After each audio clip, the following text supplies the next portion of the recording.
Good morning. It's 7:04 on this Tuesday, November 21st. It's time to head to Studio B for Coleman and Company.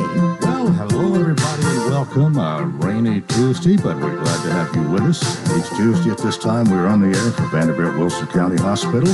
Twice a month, Tracy Pope brings us a medical profession and a medical professional, and she's done so today. Tracy, good morning to you. Good morning, Coleman. Little rain out there, liquid sunshine. I know. We needed it, didn't we? Yes. And it'd be okay with me if it rained all day. I know it.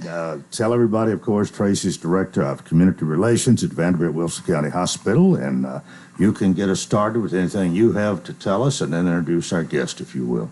You know, we're just, this week is always a fun week getting ready for Thanksgiving, going to see family. I personally don't have to travel really outside of our county, so I'm fortunate that our family is right here, but working a couple of days, busy catching up at the hospital and getting excited for Thanksgiving. Yeah. Okay. Yeah. So we have Dr. Alex Diamond. He is with Vanderbilt Orthopedics in our Mount Juliet Clinic, and we're excited to hear from him this morning.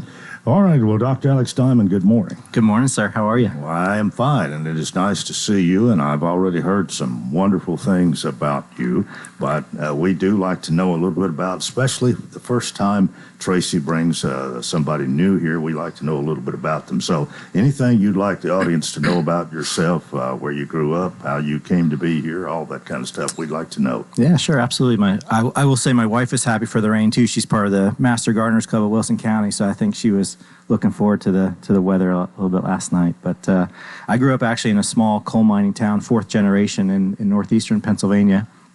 I did my medical school and residency training in pediatrics in Philadelphia, and then came to Vanderbilt back in 2006 to do a fellowship in pediatric sports medicine. Vanderbilt was one of the few places in the country at that time that actually had that specialty. So was excited to be able to come down here and been here ever since. Well, was sports medicine your choice, really? It was, so certainly did a lot of sports growing up, basketball being my main sport, but did a lot of sports. And when I was going through the medical process, I knew I wanted to stay connected to sports, but I also always loved working with kids and treating kids and teens, and wanted to make that a priority. And so back then I was sort of deciding, and I ended up falling on pediatrics because I just loved working with kids. And about halfway through my residency training, someone said, there's a guy here in Philadelphia that's a team physician for several universities, and he's a family medicine doctor. You may want to spend some time with him. And so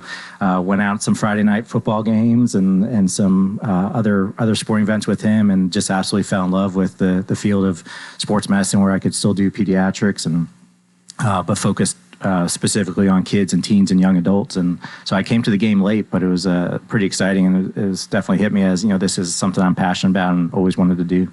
How long have you been doing this? From when you started to college maybe till now? How many years are we talking about? Yeah, so 2006 is when I came to Vanderbilt for fellowship, is when I focused on sports medicine. So I've been doing pediatric sports medicine for 16 years now, and all here at Vanderbilt, which has been really good to me. Well, there's been quite a bit of change even in those 16 years, hasn't it? Yeah, traffic's gotten a little busier. My hair's gotten a little less, but I'm still loving every day.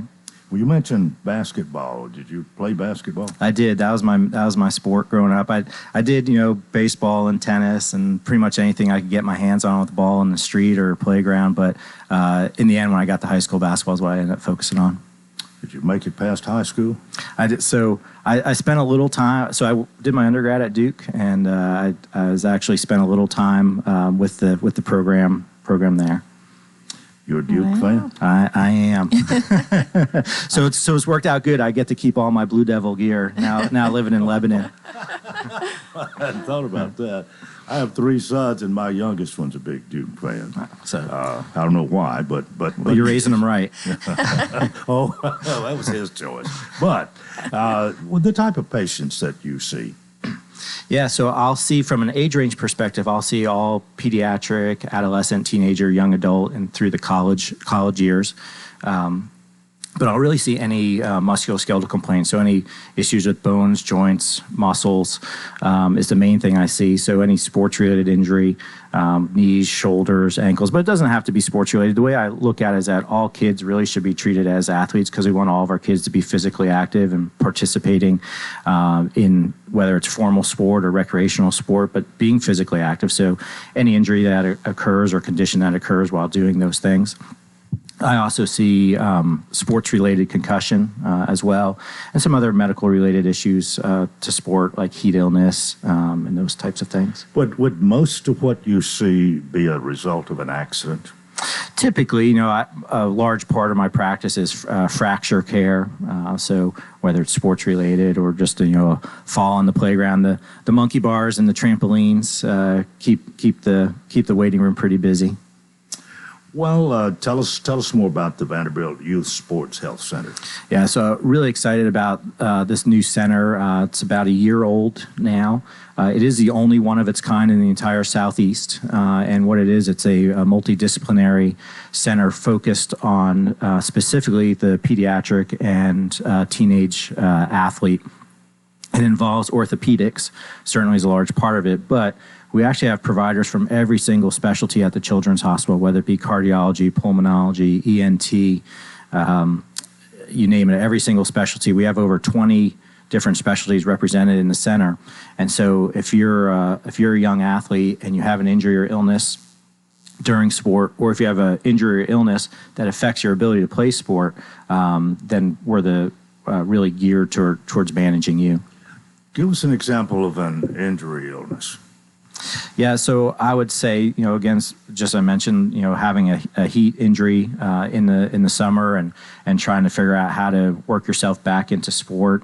And even if you have, say a young child who has diabetes, we want that child to be as physically active and participate in sport just like another, but it's different. And so you have to understand how sport and physical activity affects the management of that condition. And so we have experts in the field of diabetes who then also understand the athlete and being able to make sure that they stay healthy and safe to be able to participate. You deal much with people being overweight. It's certainly, something that we're seeing more and more of an issue. I think, in our country, we really have a dichotomy where there's two ends of the spectrum, both of which we need to address.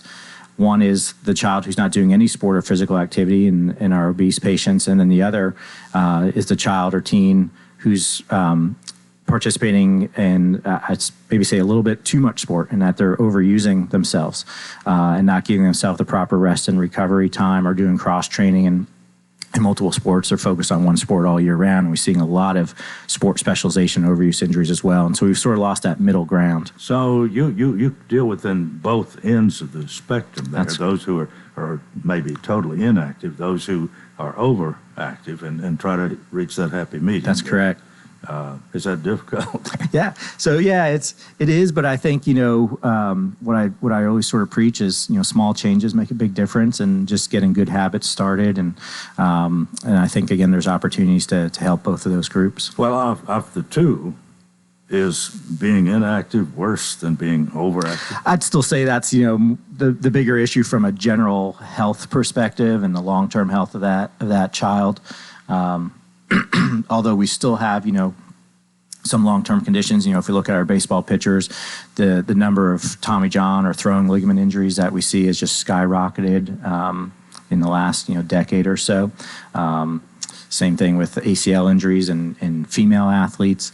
But yeah, I'd say certainly finding that happy medium is the goal for both groups. Are you involved with some high school athletes? Yes, sir. So here at Vanderbilt, Wilson County, we actually provide athletic trainers to all the county high schools, which is a program that we're really, really proud of.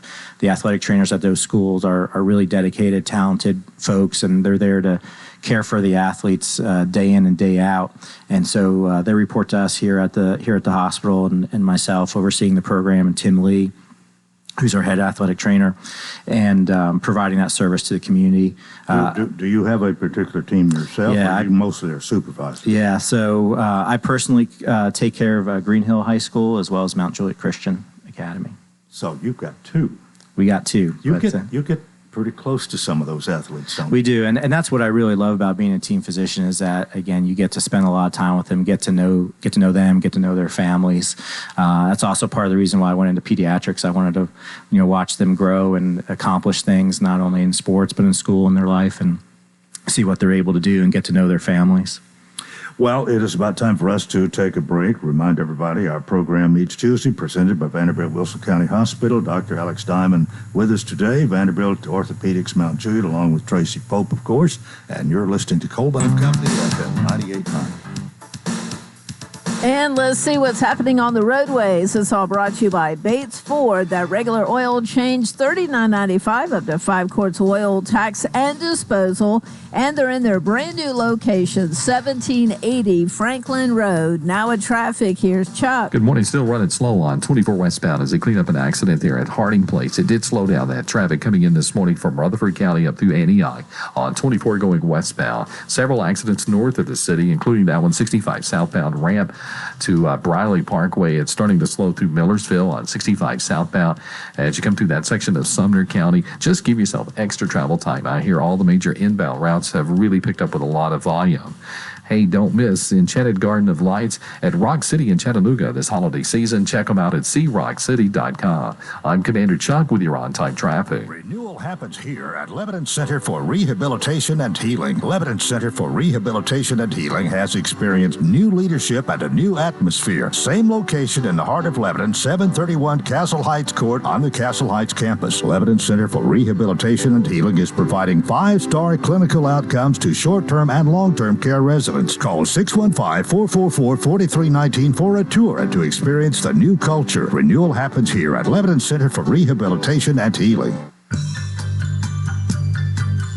When it comes to Medicare plans designed to meet your needs and budget, there's no place like Farm Bureau Health Plans. We've got Medicare Advantage plans, Medicare supplements, Part D, dental, vision, designed with folks like you in mind. Visit our office at 214 North Castle Heights here in Lebanon. You can see Charlotte Webster for your Medicare or other health plan needs. You can always get a quote for auto, home, life insurance, and also commercial insurance. And again, West Dugan, Farm Bureau, Castle Heights office. Coleman and Company, thanks for joining us here on this Tuesday morning. Again, Dr. Alex Diamond, Vanderbilt Orthopedics Mount Juliet, Tracy Pope with me. Back to you, Dr. Diamond. You tell us more about what's happening here locally and your involvement. Yeah, I'd say getting back to the Youth Sports Health Center and Wilson County Hospital specifically is, we provide this athletic training program not only here in Wilson County schools, but to about 25 total schools across the Middle Tennessee area, providing team physicians as well. But I think the key is really that athletic trainer. If you're not familiar with the athletic trainer, they're, again, a highly skilled group of folks who are on the sidelines. Everyone sort of commonly refers to, they're the ones who tape ankles, but they're well more skilled than that as well, and do a lot of injury prevention and rehab. And so I'd really push schools and youth events when they're hosting as far as safety to look into having an athletic trainer. But that's something that we provide here at Vanderbilt, which we're really excited about. Well, I don't know whether you've heard of this or not. I'll interject this year, but I've heard some stories back when I was in high school and maybe before. If you were playing football, you didn't have a water break. You didn't drink any water from start to finish of practice. Now, there are a few things that have changed, and probably the intervention of people like you might have something to do with that. Yeah, so I think that blends perfectly into an initiative that we created here at Vanderbilt in partnership with the Tennessee Department of Health called the Safe Stars Initiative. And this is the first youth sports rating system in the entire country. And what it did was focus on some of the 5 or 6 key things that we know were responsible for the most death and disability in youth sport. And so we took those policies and protocols and put it into sort of a framework and created bronze, silver, and gold levels. Bronze is what we felt that if you were overseeing youth sport, high school sport, this is something that you need to have to make sure that kids can participate in a safe and healthy pattern. And then we created silver and gold levels, which sort of take it to the next level. And it's an entirely free program. It started off voluntarily back in, I'd say maybe about 10 years ago now, and really focus on youth sport because there's no overarching group that oversees youth sport. Certainly in high school, or the TLSAA, college level, the NCAA, and that's where some of these protocols come about. But youth sport didn't have any of that. And so we wanted to create something that would be, uniform across the state. And so we were able to develop this program. And then a few years after that, we were actually able to get it passed into law. So now Tennessee state law actually says that every public school has to meet these criteria. And then just 2 years ago, we were actually able to update the law to actually affect youth sports as well. So if you're a youth sport organization that uses public courts, fields, gymnasiums, whatever it may be, if it's owned by the city, state, or federal government, you actually need to be in compliance with the Safe Stars law. And so this is the first one in the entire United States. I'm extremely, extremely proud of this, that this was something that we were able to do across the state. Like I said, it was developed at Vanderbilt in participation with the Department of Health, but we had over 40 different community partners who stepped up to this. Every state medical society that treats children, whether it's a family medicine group, pediatric group, every professional sports team, every major Division I program in the state, several government agencies all signed on in support of this program and helped us develop it. Give us 2 or 3 examples of what this demands. Yeah, so one is that you have to go through concussion training. You have to go through sudden cardiac arrest training. You have to go through heat injury training. You have to have a safeguarding policy, so ways to recognize and prevent abuse in our children. You have to have a sportsmanship policy, not only for the players, but honestly more so for our parents and our coaches and adults involved to set a good standard for it. And then there are additional things that you can do, like having CPR training and having AED on site for those cardiac emergencies. Well, that's a big step and quite a change from maybe 50 or 60 years ago. For sure, yeah. And again, it doesn't happen without collaboration and partnership. And again, we had the TLSAA, the Coaches Association in the state, the Athletic Directors Association state. You can't just sort of sit up here and tell people what to do. And so it was really exciting to be able to work with the people who are donating their time, giving their time, their blood, sweat, and tears day in and day out with these kids and work with them and find things that are not only meaningful, but wouldn't be overly burdensome to them. Well, tell us about some of the programs here in Wilson County that you have already worked with and have a Safe Starts training. Yeah, so the one that comes right to mind is the right down the road, the Lebanon Youth Baseball Association, and I give them all the credit in the world because they actually reached out to us. It wasn't the opposite, and they said, "Hey, we want to make sure that our kids and coaches out here are participating in a really good, safe environment." So not only do they follow the other Safe Stars laws, which is, again, a lot of policy and protocols, which we have templates for, so it's not extra work. You don't have to create things. We'll help you do that. But the other thing they had us do is we came out one Saturday morning. They brought in all their coaches, and we actually trained them on how to do CPR and how to use an AED. They purchased several AEDs for the fields, and so that's the standard that we're looking for. Wilson United Soccer is another group, again, that has done some of the CPR and AED training and attended some of our conferences to be able to meet the Safe Stars criteria. So I'm really proud to live in a community where my own kids play and participate and know that the adults and the coaches and administrators are taking the extra steps to make sure that they're safe and it's a good experience. We could talk a little bit about concussions, and I know anymore, even in pro football, if somebody's even suspected or might have a concussion, there seems to be a timeout, a waiting period, and this has all changed quite drastically in just the last few years. Yeah, absolutely. The pendulum sort of swung a little bit, back, again, when we were playing, that there was probably really no treatment for concussion, just pat yourself on the back and go back out there. And then it sort of swung to where we really removed kids entirely from not only, again, certainly when there's a suspected concussion in the game, we're always still removing them from play. But subsequently, the treatment was make them sit in this dark room, take away their phones, take away their TVs, and just let them sit there. And what we've learned is you take healthy, social, active kids and make them sit in a dark room for 2 weeks, 4 weeks, 6 weeks is not a good thing. It actually made symptoms worse. It introduced a lot of anxiety and depression and other things. And so what we've been able to introduce as part of our concussion center here at Vanderbilt, which we do have here, a branch here in Wilson County, is that there are interventions we can do now. There's physical therapy we can do. We can call it something called active rehab. We can focus on their balance. There are specific medications for concussion-derived headaches. So there's a lot we can do to actually manage concussion. You don't have to just sit and wait. But the biggest thing is that we always want people that if you suspect concussion, sit them out, let them see an expert, whether it's their general pediatrician or someone like us to be evaluated. But it's something we can actually treat now, which is exciting. Do you feel that probably in the past a lot of people suffered concussions that really wasn't manifest, and that we're so much into that now that we hear so much more about that than we used to, obviously? Yeah, I'm not so sure that we're actually truly seeing more concussions now than we did 10 years ago or 20 years or 30 years. I just think we're way better at being aware of them and reporting them. All right, we've. What about the prevention? And of course, a lot of this is going to happen in sports, but you can have a concussion from a lot of other things. And other activities where you can get hurt and so on. But we're certainly more aware of that now. For sure, yeah. I think there's a lot of different intervention, prevention work that we can do now to help our young athletes. One that I'd point to that has a lot of really good evidence behind it is prevention of ACLs in our female athletes.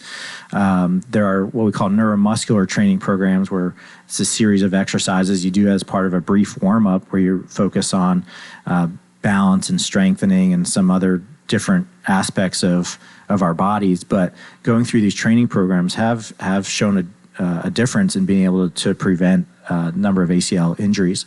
The group that it seems to be most effective in is our adolescent females, which is a good thing because that's the group that's most affected by it. So if you have a teenage girl athlete or pre-adolescent girl athlete, that's something that you should get them on. It's probably good really for all of our athletes, but if you have a female athlete, that's something I would really encourage you to do.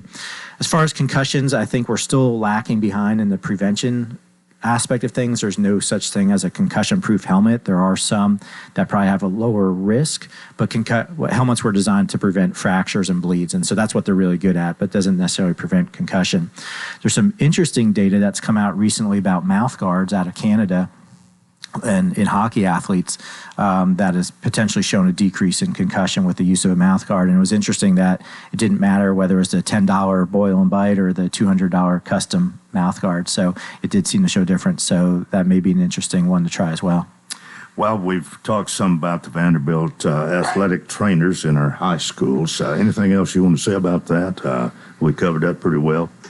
Yeah, I think, what's exciting about Vanderbilt is that we care across the spectrum of athlete. Again, me personally, I'm taking care of the pediatric and adolescent adult or young adult, but we have providers in our Lebanon office, our Mount Juliet office, and across the Vanderbilt system that's caring for our recreational athletes, our weekend warriors, our adult athletes, our university athletes. We're the team physicians for Vanderbilt Athletics. We're also the team physicians for Nashville Predators, Nashville Sounds, the Nashville SC soccer team. So we're a busy group, and I think exciting to provide the same level of care that we provide to this elite athletes to our folks that we go to church with and shop with and in our communities. And this really falls along with, when Vanderbilt purchased our hospital a little over 4 years ago, integrating into the Vanderbilt system, our hospital had provided for over 20 years athletic trainers in our county high schools. And instead of just having 5 or 6 athletic trainers that were overseeing by someone here at the hospital, we've integrated them into the program that Dr. Diamond oversees along with our athletic trainers. So they get additional resources, additional training. They're in with other athletic trainers that are doing the same thing, and just the extent of resources that we now have for those trainers is just, incredible. If somebody can people in the public come to see you? Yeah, absolutely. Yeah, I'm in Mount Juliet most of the week. I'm somewhere every day, but I'm in Mount Juliet 3 days a week. I'm hoping to spend some time at our new office here in Lebanon. So yeah, available and always happy to see folks. And if someone's interested in their group having the Safe Stars training, Safe Stars initiative, they can just contact us at the hospital, and then we can connect them with Dr. Diamond and the program. Vanderbilt has so many resources. This is just one of the many, and it's just incredible to hear Dr. Diamond talk about how it started here at Vanderbilt and has expanded throughout the nation. Well, I don't know. I know you don't probably have a lot of spare time, but I wonder if a civic group or wanted you to come and be their guest speaker. Are you more than happy? I love getting out in the community. That was one of the main reasons that we moved out here to Lebanon, is that I wanted to live and be in a place where I worked and be part of the community. So yeah, I love going out and giving talks to organizations, and always happy to do that. Well, really been nice to have you with us today and find out a little bit more about all that you do. And Tracy, another good program. Thank you very much. Thank you. And that is part one of Coleman and Company. Again, Dr. Alex Diamond with Vanderbilt Orthopedics and Tracy Pope, Director of Community Relations, and our program presented by Vanderbilt Wilson County Hospital. This is Coleman and Company, FM 98.9. And let's see what's happening on the roadways. We want to thank our friends. Let's see.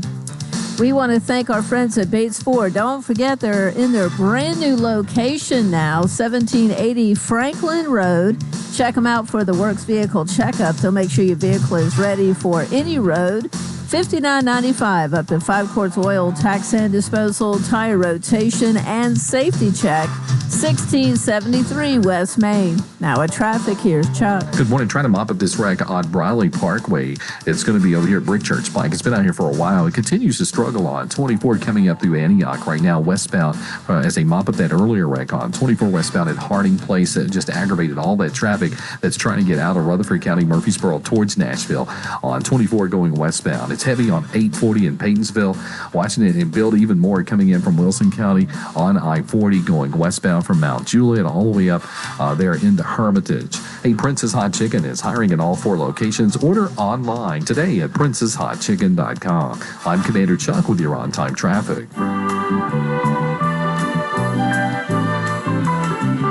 This is Sean Dozier. You're invited to celebrate Christmas at Hearthside Thursday, December 7th from 4 to 7 p.m. Start your evening at the assisted living community with light hors d'oeuvres, hot beverages, fellowship, and musical entertainment, followed by a walking tour of several homes open and decorated for Christmas within the independent living community. Join us for Christmas at Hearthside Thursday, December 7th from 4 to 7 p.m. I'm Michael Starr, a licensed local insurance agent with Health Markets Insurance Agency in Lebanon, Tennessee. Choosing the right Medicare plan for you can be confusing. Let me help you find a plan that best fits your needs and budget. Call 615-830-4875 to speak with a licensed insurance agent for a free appointment, virtually, by phone, or in person, to review your specific needs and help find a plan that's right for you. Health Markets Insurance Agency Incorporated is licensed in all states and D.C. Service and product availability varies. Agents may be compensated based on enrollment. No obligation to enroll. The refreshing cool after coming in from a hot summer day. The perfect temperature to kick off your shoes and relax with a good book. When the weather heats up, a new Rheem AC system will surround your family in total comfort. Are you feeling it? Rheem, the new degree of comfort. Financing available through TVA's Energy Right program and your local power company. Call Randy's Heat and Air 237-3604. Rheem. the new degree of comfort. What is your passion? How can you use that passion to enrich your community? Hi, this is Melanie Minter, President and CEO of the Lebanon-Wilson County Chamber of Commerce. Your chamber is the resource for making connections to fulfill your passion. Whether education, nonprofit, agriculture, entertainment, or government relations, Wilson County offers a place for you to be involved. Your chamber connects businesses, individuals, and your passion to the community. We have an enthusiasm for excellence. Join us and catch the spirit. Call or visit our office at 149 Public Square in Lebanon. We do have a 100% chance of showers and storms this morning. That chance decreasing as we head through the afternoon. High of around 64 today. Winds could gust up to 30 miles per hour from the west-northwest at times. Tonight, a 40% chance of showers, mainly before midnight. Cloudy and a low down to 39 degrees. Let's look at weather. Is brought to you by Walker Auction and Realty, professional auction and real estate services. Get top dollar for your home, land, or personal property. Log on to MikeWalkerAuctions.com. They know auctions. Let's look at your forecast. I'm Stormy Clausen.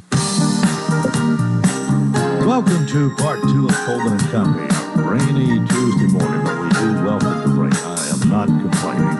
Let me just say thank you, Father in Heaven, for a little liquid sunshine here. Sean Dozier joins us to talk about Hearthside Senior Living. And Sean, good morning. Good morning, Coleman. How you been? Been great. We celebrated our 29th anniversary yesterday at Hearthside, and I was showing you a picture here of the ribbon cutting, and I see Larry Locke in here. Of course, I see Dr. Morris, and of course Sue Vanette. I guess she was at the chamber then, and of course I didn't know some of these people. Randall Clemens is in here. You told me Joe Bell, Representative Joe Bell, is in here, and some other folks I don't recognize, but that was from 1994. I think you had Lynn Bogle. Oh, Lynn Bogle. Yeah, Lynn Bogle's in here, and his wife. That's if they're out there in the front of the foyer there. But 1994 is when they cut the ribbon, and yesterday we celebrated 29 years. Next year we'll celebrate 30. We will celebrate in a big way next year because that's a big deal. 30 years, just like y'all celebrated 30 years. Yeah, y'all started in 1993. We started in 1994. But thinking about 30 years, 29 years, serving all those folks, we have 2 residents that their mothers were in Hearthside. So we're on a second generation.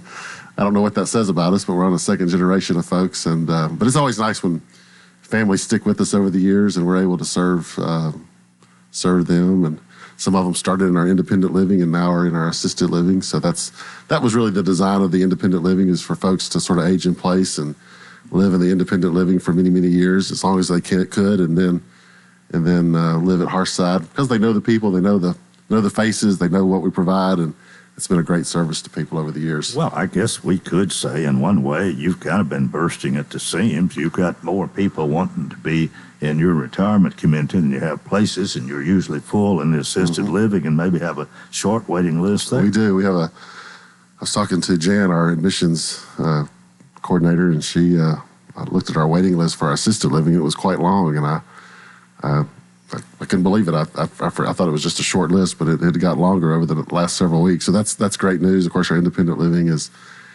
a long waiting list. So it's just you hate to use the word popular, but it's just a wonderful service to our community, and it's been that way for 30 years. It started that way, and we kind of keep the focus as a ministry. We want to serve people, not just of course, take their money and run, but we want to serve people, and that's what we've been doing for 29 years. Well, I love to hear you when you come here each Tuesday, not every Tuesday, but a lot of Tuesdays you have a special story to tell or something that explains how you try to keep it simple, and you're a bottom line guy, or at least you seem to be, and most people want to know the end thing. We don't, and again, as I have said, you don't nickel and dime people. We don't nickel and dime people.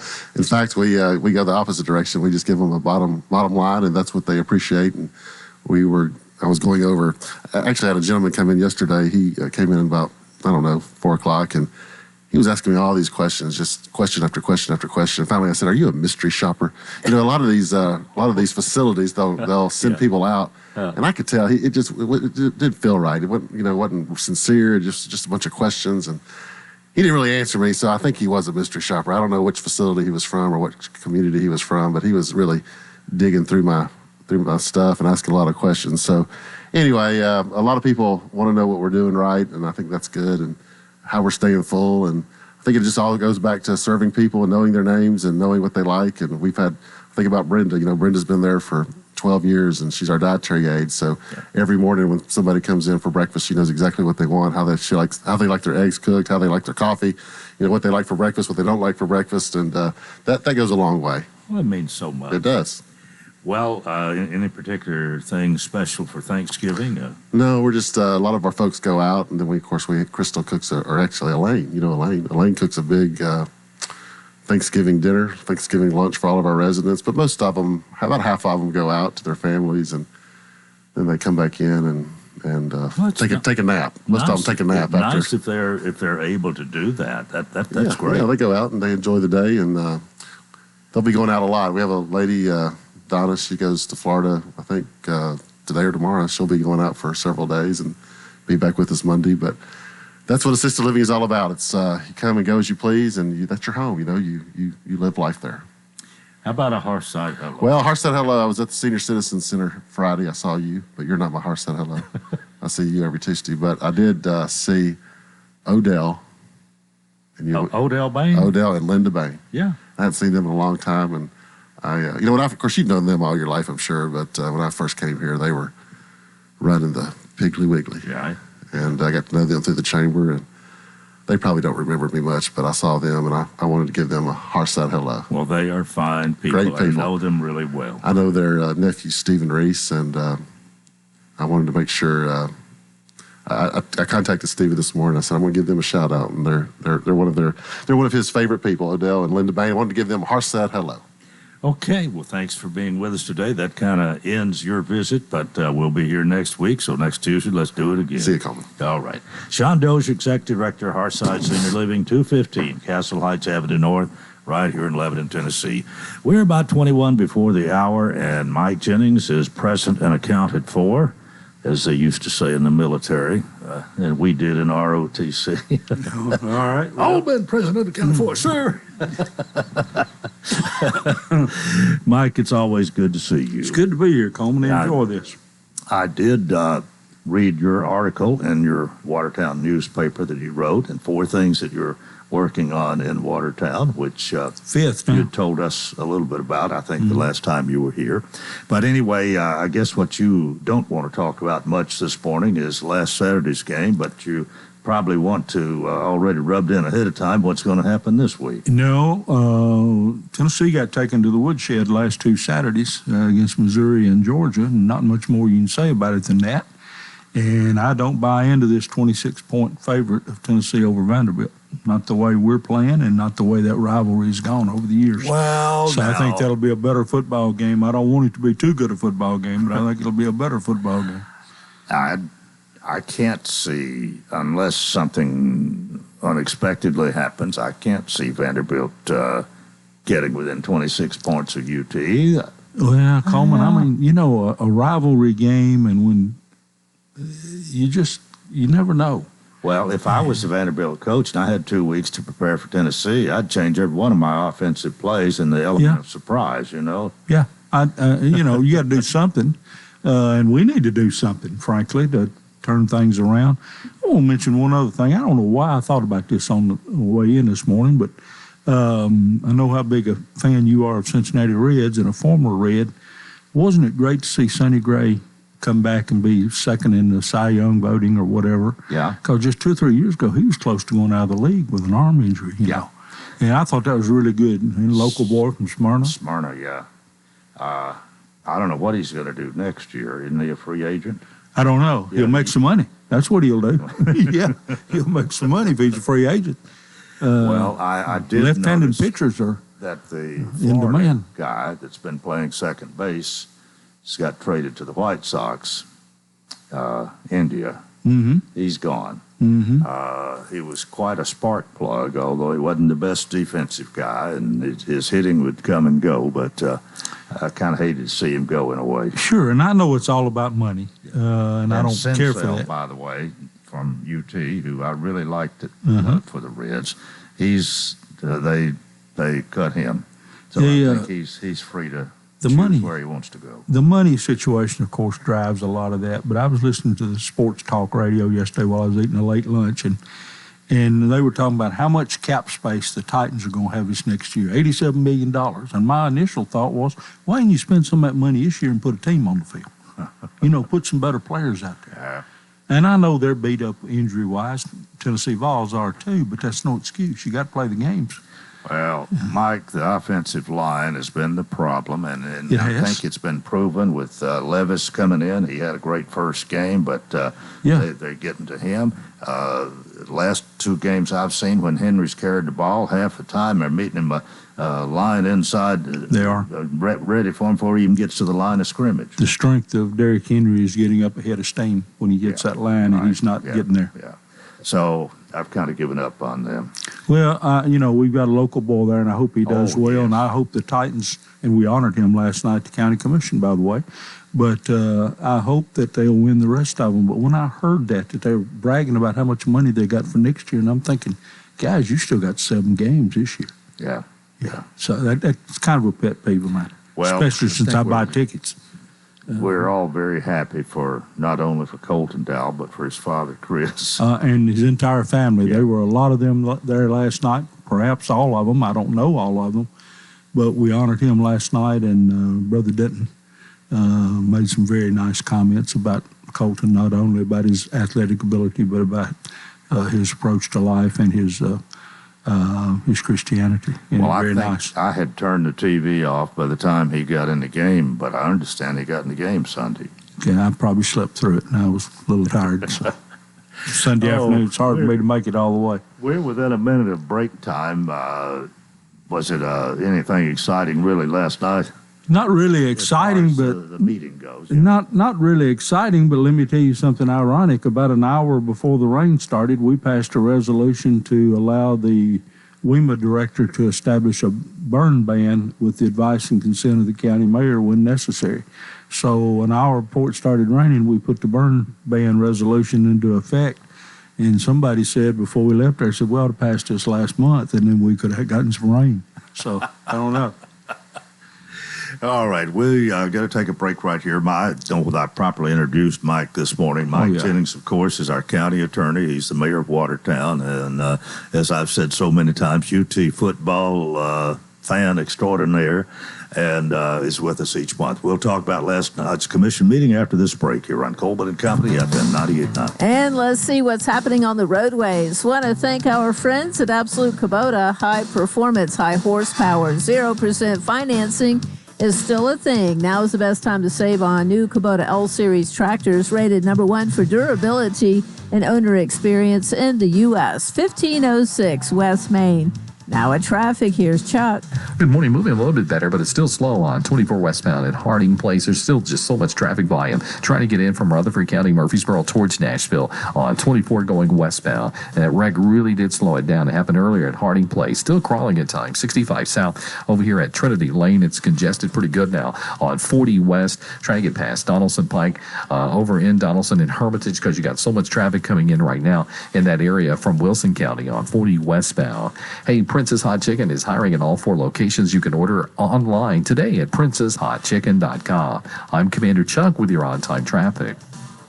I'm Michael Starr, a licensed local insurance agent with Health Markets Insurance Agency in Lebanon, Tennessee. Choosing the right Medicare plan for you can be confusing. Let me help you find a plan that best fits your needs and budget. Call 615-830-4875 to speak with a licensed insurance agent for a free appointment, virtually, by phone, or in person, to review your specific needs and help find a plan that's right for you. Health Markets Insurance Agency Incorporated is licensed in all states and D.C. Service and product availability varies. Agents may be compensated based on enrollment. No obligation to enroll.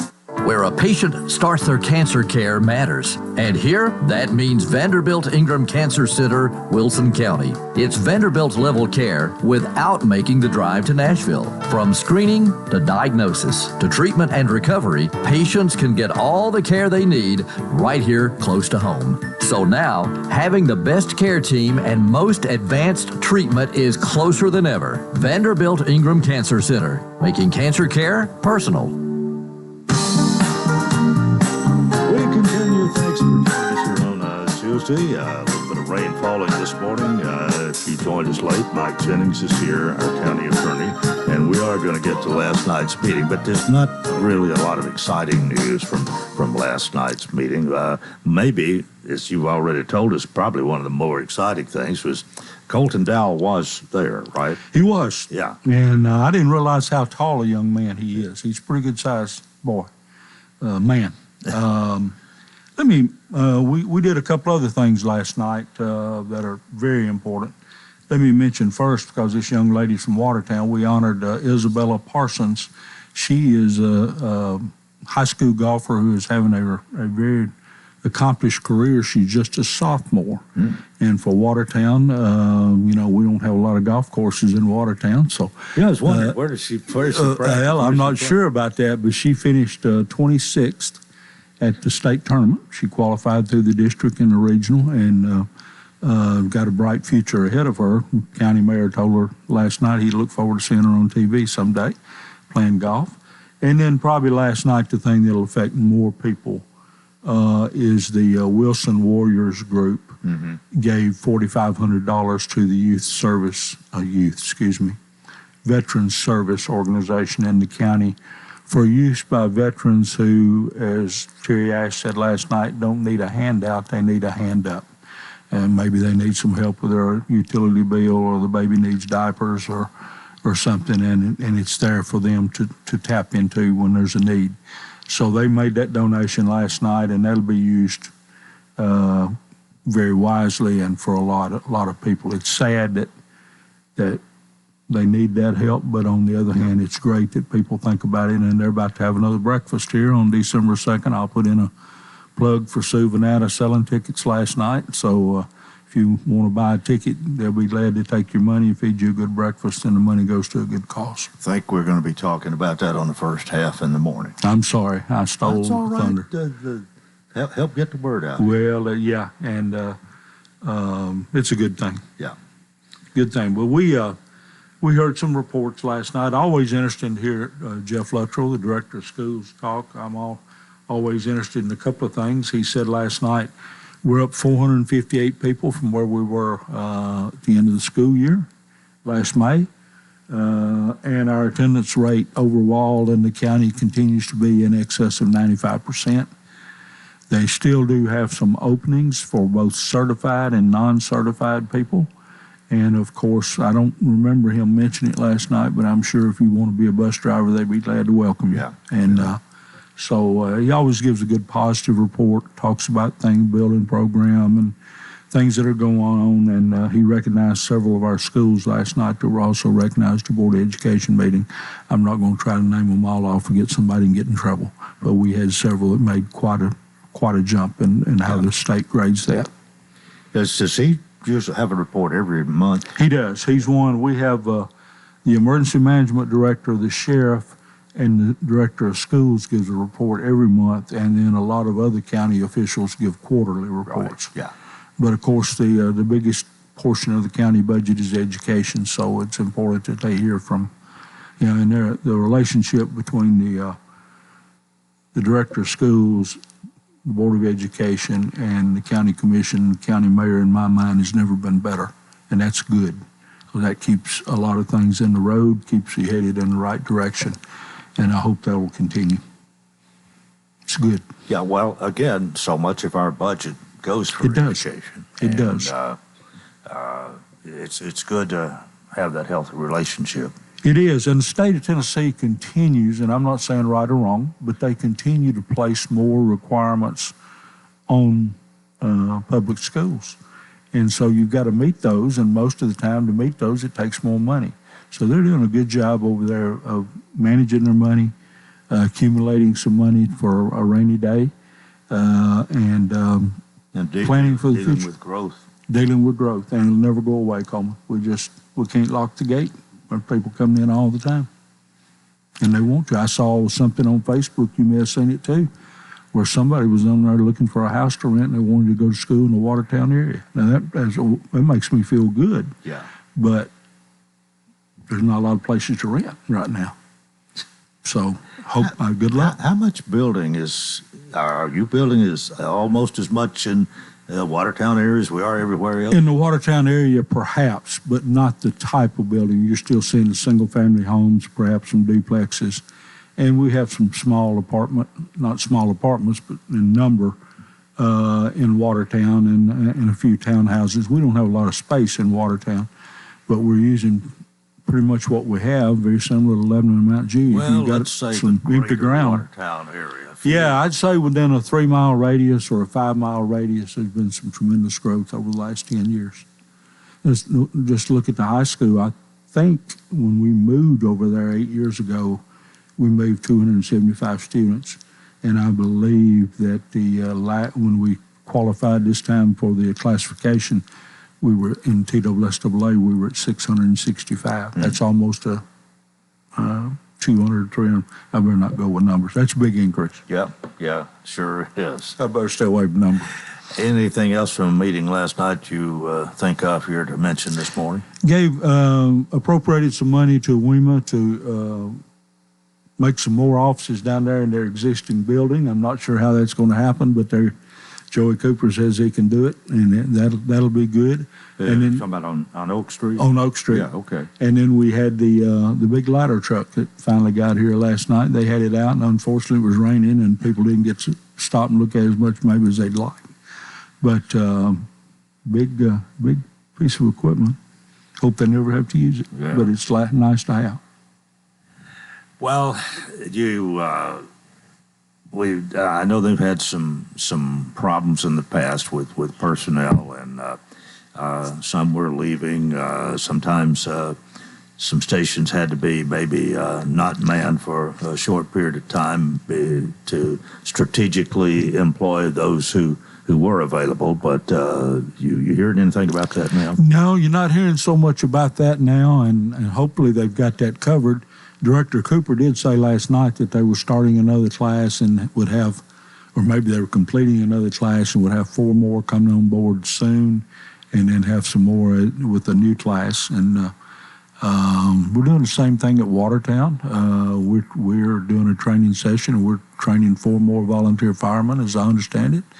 And so you've got people coming into it, but again, we come back to that one word, that growth. Yeah. And, can you keep up with growth? But I think they're doing a pretty good job of it. Well, I keep wondering about infrastructure, our roads. Yep.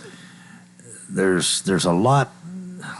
I mean, when we're not growing so fast, and you don't have to move so quickly in some of these areas, and maybe some of the more basic maintenance needs can be met. But if you let that go too long, you can pay me now or pay me later, as the saying goes. Yeah, if you need a dump truck this year, I'll just use that as an example, and you say you can't afford it, well, the need for the dump truck ain't going to go away. Next year you'll need it, and 2 years from now you probably need 2. So you've got to keep up with it. Same way with personnel, Coleman. The biggest change I've seen the last 3 or 4 years, really since COVID, is you got to pay your people.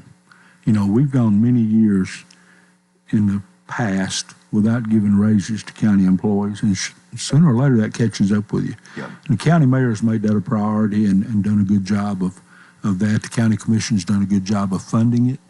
And we're not losing as many top-line people as we used to lose to the private sector. Well, if you're paying any attention, the city of Lebanon is addressing the issue even now. Yes.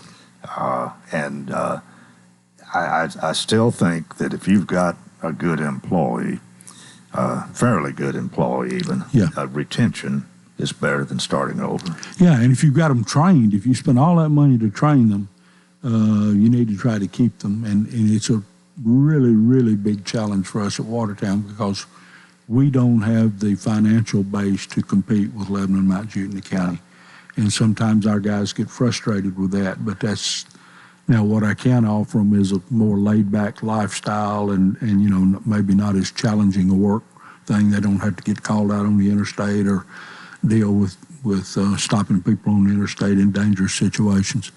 But still, price of bread's the same for them as it is for everybody else. So we do the best we can to keep up with that. But Well, I usually reserve a little time to talk about Watertown, and I like I said, I read the article in the newspaper, and you had mentioned some of this, but the road paving, you've got, what, $1 million? Got $1 million waiting on us, and I've got a group that is doing a study. They're going to have it to us by December 1st, and they're going to recommend, they've already in general said you got to deal first with the streets most traveled, which is kind of a no-brainer.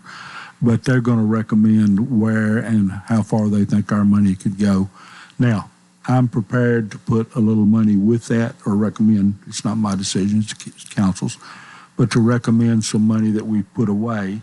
And then I'm also prepared, depending on what the debt service is, to recommend that we borrow a little more so we can do as much as we can this one time. Because the more you do it one time, you don't have to mobilize people but once. But we're not going to be able to do them all. And that was a pipe dream perhaps of mine, but I thought, we'll get to all the streets paved. We did that in '97, by the way, paved every inch. But pavement doesn't last. It doesn't last, and they think a lot more of it now. How well you maintain it, it's only going to last so long. Yeah, and the timing's going to be critical for us because we're about to embark on a major sewer project, and there's no sense paving anywhere until you get those lines in the ground, get that done, and then pave over the top of them. So we'll see. Well, common sense has to prevail there. And I think it will. Unfortunately, sometimes it doesn't. I think it will. I've got a good city council, and one of the most disgusting things to me is to pave a road, and then 2 weeks later, somebody go in there and start doing some sewer work. You got to cut it, mess it up, and it'll never be the same. I mean, it's like we can go into surgery and they can heal us up, but we'll never be the same because they cut on us. All right, we got 50 seconds. Pick me the final score for Vanderbilt. I'm not going to do it because I'll jinx Tennessee. Oh. I won't do it. But I'll tell you this, and people laughed at me last Saturday, and rightfully so. I never go into a game thinking I'm going to lose. And I thought we'd beat Georgia. So there's some people out there laughing at me, and that's all. But I think we'll beat Vanderbilt. That's all I'm going to say. We need to. Good gracious. If you don't. Yeah, you shouldn't play if you don't think you're going to win. The coach might be in danger of losing his job. Well, if he loses to Vanderbilt, I might be on that bandwagon. And I like him. I like him a lot. I've got a sister and a niece, and you know who they are, and you're probably in the same boat. But, I mean, if Vanderbilt beats him, it's almost like a death in the family. You change them out from the president on down. Everybody's got to go. Mike, thanks so much for being with us. Have a good Thanksgiving. Yes, sir. Happy Thanksgiving to you and everybody else out there. That's it for Tuesday. We'll be back tomorrow if all goes well. Till then, I wish you a tremendous day.